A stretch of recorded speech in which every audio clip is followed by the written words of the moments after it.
ಕ್ರಿಸ್ತನಲ್ಲಿ ಪ್ರೀತಿಯ ಸಹೋದರರೇ ಮತ್ತು ಸಹೋದರಿಯರೇ, ನಿಮ್ಮೆಲ್ಲರಿಗೂ ಮುಂಜಾನೆಯ ವಂದನೆಗಳು. ಕ್ರಿಸ್ತನ ಜೀವಿತ ಪಾಠದ ಹೆಸರು ಅನ್ಯಾಯಗಾರನಾದ ಮನೆವಾರ್ತೆಯವನು. ರೆಫರೆನ್ಸ್ ಪುಟ 2715, ಪುಟದ ಸಂಖ್ಯೆ 54. ಇವುಗಳು ನಿಮಗಾಗಿ ಸ್ನೇಹಿತರನ್ನು ಮಾಡಿಕೊಳ್ಳಿರಿ ಎಂಬುದನ್ನು ಸೂಚಿಸುತ್ತದೆ.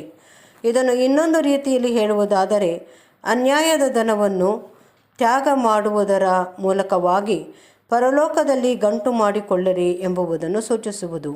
ಅದೇನೆಂದರೆ, ಅನೀತಿ ತುಂಬಿದ ಈಗಿನ ಕಾಲದ, ಅಂದರೆ ಈಗಿನ ದುಷ್ಟಯುಗದ ಹಲವಾರು ಪ್ರಯೋಜನಕಾರಿಯಾದಂಥವುಗಳನ್ನು ತ್ಯಜಿಸುವುದರ ಮೂಲಕವಾಗಿ ಪರಲೋಕದಲ್ಲಿ ಗಂಟು ಮಾಡಿಕೊಳ್ಳಿರಿ ಎಂಬುದನ್ನು ಸೂಚಿಸುವುದು. ಕೆಲವರಿಗೆ ತ್ಯಾಗ ಮಾಡಲು ತಮ್ಮ ವಶದಲ್ಲಿ ಬಹು ಸ್ವಲ್ಪ ಧನವನ್ನು ಉಳ್ಳವರಾಗಿರಬಹುದು.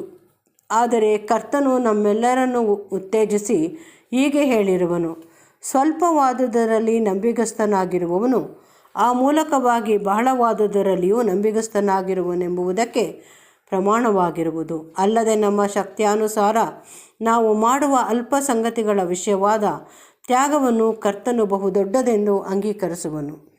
ಈಕೆಯು ತನ್ನ ಕೈಲಾದಷ್ಟು ಮಾಡಿದ್ದಾಳೆ.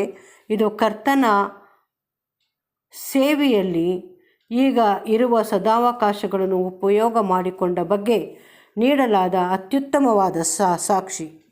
ಅದು ಅಲ್ಪ ಹಣವಾಗಿರಬಹುದು, ಇಲ್ಲವೇ ಲಕ್ಷಾಂತರ ಹಣದ ವಿಷಯವಾಗಿರಬಹುದು, ಅಥವಾ ಒಂದು ಅಲ್ಪ ಪರಿಣಾಮಕಾರಿಯಾದ ಸಂಗತಿಯಾಗಿರಬಹುದು, ಇಲ್ಲವೇ ಒಂದು ದೊಡ್ಡ ಸಂಗತಿಯಾಗಿರಬಹುದು.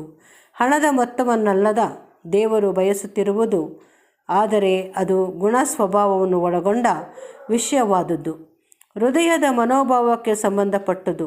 ಯಾರು ಸರಿಯಾದ ಹೃದಯದ ಮನೋಭಾವದಿಂದ ತಮ್ಮೆಲ್ಲದರ ಮೂಲಕವಾಗಿ ದೇವರ ಸೇವೆ ಮಾಡುವಂಥವರಾಗಿ ಜೀವಿತದ ಅಲ್ಪ ವಿಷಯಗಳಲ್ಲಿಯೂ ಜಾಗರೂಕತೆಯುಳ್ಳವರಾಗಿರುವರೋ ಅಂಥವರ ವಶಕ್ಕೆ ನಿಜವಾದ ಸಂಪತ್ತುಗಳನ್ನು, ಅಂದರೆ ಪರಲೋಕದ ಸಂಪತ್ತುಗಳನ್ನು ಒದಗಿಸಲಾಗುವುದು.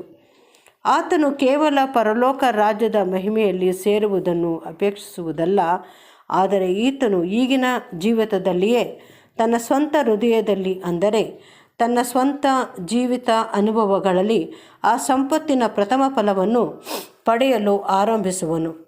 ದೇವರೊಂದಿಗೆ ಸೂಕ್ತವಾದ ಸಂಬಂಧವುಳ್ಳವರಾಗಿ ನಂಬಿಗಸ್ತಿಕೆಯಿಂದ ಓಟವನ್ನು ಓಡುತ್ತಿರುವವರು ಆ ರಾಜ್ಯ ಪ್ರಭಾವಕ್ಕೆ ಬಾಧ್ಯರಾಗಿ ಓಟದ ಕಡೆಯಲ್ಲಿ ಬಹುಮಾನವನ್ನು ಪಡೆಯುವುದು ಮಾತ್ರವಲ್ಲದೆ, ಈ ಲೋಕವು ಕೊಡಲಾರದಂಥ ಅಥವಾ ತೆಗೆಯಲಾರದಂಥ ರೀತಿಯ ಆಶೀರ್ವಾದಗಳನ್ನು ಈಗಾಗಲೇ ಹೊಂದಿರುವರೆಂಬುದು ನಿಸ್ಸಂದೇಹವಾದ ಸಂಗತಿ.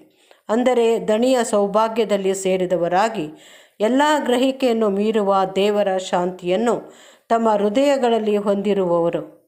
ಹೀಗಾಗಿ ಅವರು ತಮ್ಮ ಪ್ರವಾಸದ ಮನೆಯಲ್ಲಿಯೂ, ಅಂದರೆ ಈಗಿನ ಕಾಲದ ದೇಹವೆಂಬ ಗುಡಾರದಲ್ಲಿನ ಅತೃಪ್ತಿಕರವಾದ ಪರಿಸ್ಥಿತಿಯಲ್ಲಿಯೂ, ನಾವು ಸಹ ಇದರಲ್ಲಿ ಬಲಹೀನತೆ ಎಂಬ ಭಾರವನ್ನು ಹೊತ್ತುಕೊಂಡವರಾಗಿ ನರಳುವವರಾದರೂ ಸಂತೋಷದಿಂದ ಹಾಡುವಂತಾಗಲು ನಮಗೆ ಸಾಧ್ಯವಾಗುವುದು.